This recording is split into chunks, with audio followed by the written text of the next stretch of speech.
Love is Mystical. I love that song. I love this version of it. It's almost darker. Yeah. Yeah. We're still figuring it out. It's incredible. I like certain songs translate better to this kind of thing, and that's a fun one. That is a fun one. Thank you for sharing it with us. The video for that song is incredible. I love that you took the idea of the viral video that was going around of strangers kissing and used it in this video. You've seen the video, right, for Love is Mystical? I thought these were established couples. I had no idea that they were strangers the first time I watched it. They were so passionate and real. Did you hear of any love connections after the shoot? I didn't follow up personally. No? Okay. But I have a feeling that some people might have, There were some sparks. in the digital age, just to last 2 weeks after that is like, years. No, I there was some magic. There was some sparks. There's a lot of magic. I'm just saying, in 9 months, we might have some Love is Mystical Cold War kids babies. Yeah. Cold War babies. That's something that might be a thing. Yeah. I don't know if let's hope. I don't know. I was gonna say let's hope so. Let's but hope I don't. Love is mystical and it's powerful and it's wonderful. Yeah. And with love comes babies. Yeah. All that's true, but there's a practical side of meeting on a music video set that makes me Better than Tinder, okay? Let's leave that out though. Yeah.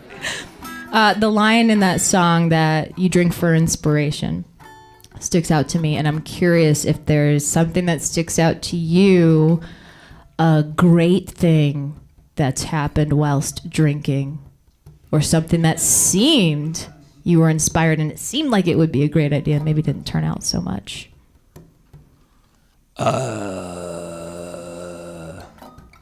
Well, I guess how do I answer that? I don't have like an immediate good memory story to share with you. I do think there's a lot of let's see. I guess drinking for inspiration as a metaphor for like I don't know. I think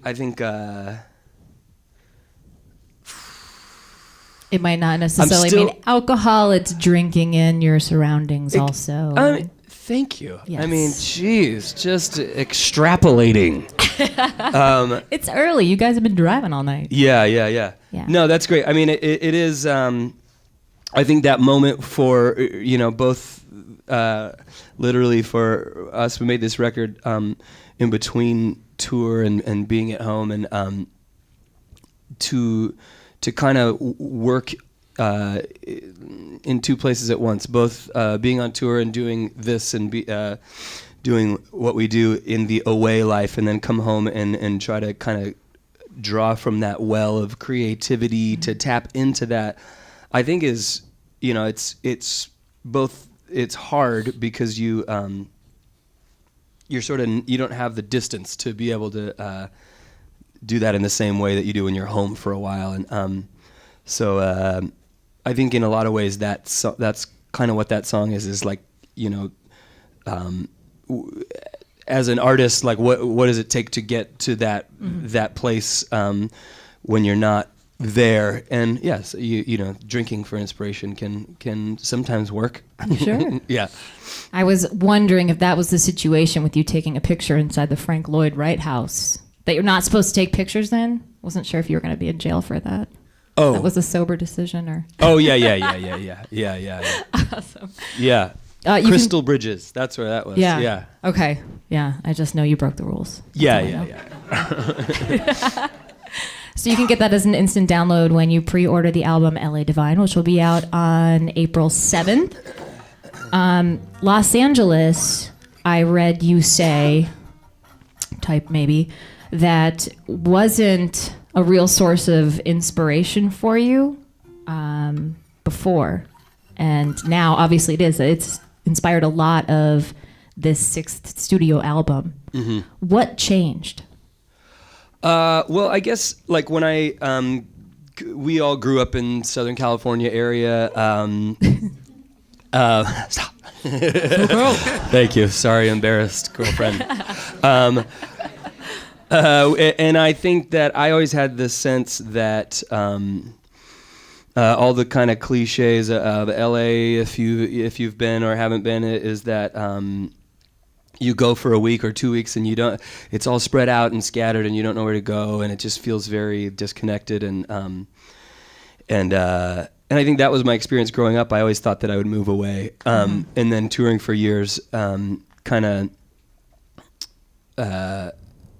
realized how much I loved it and realized that I wanted to stay there and be there. And so I think so that's one kind of layer of the record, but that's kind of, I guess, the surface level of kind of appreciation for it. But I hope that it, it's not just like a celebration of LA. I think hopefully it's the all the kind of like the shallowness and the